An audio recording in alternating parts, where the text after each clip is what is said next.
RMC, l'immanquable grande gueule. Les régionales, pourquoi le NPA n'a pas présenté de liste? Parce qu'on n'a pas les moyens, voilà, tout simplement. C'est aussi bête que ça. Vous étiez présent la fois dernière? La dernière fois, on était présent, mais il faut savoir, là aussi, c'est un sujet, que se présenter a un coût, ça a toujours eu un coût, je ne veux pas faire de démagogie, mais c'est un coût de plus en plus important, notamment quand on va avoir des professions de foi. Voilà. Par exemple, si vous voulez être présent dans la région, en faisant vraiment le truc à l'ancienne, artisanal, pas les gros moyens, un truc comme nous, on sait faire.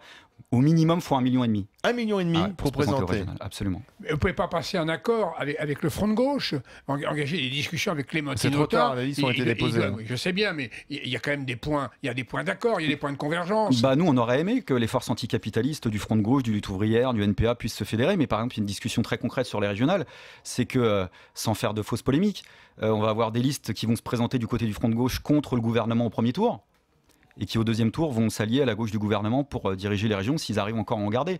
Donc il y a comme une forme d'incohérence, et cette incohérence-là, on la paye. On la paye parce qu'aujourd'hui, si des millions de personnes font plus la différence entre la gauche et la droite, c'est la faute à ce gouvernement qui, à chaque fois qu'il arrive au pouvoir, mène une politique toujours plus à droite. C'est pas parce que Sarkozy menait une politique à gauche, sinon ça se serait vu. Et ça, c'est la marque de fabrique du Front National. Depuis... RMC, l'immanquable grande gueule.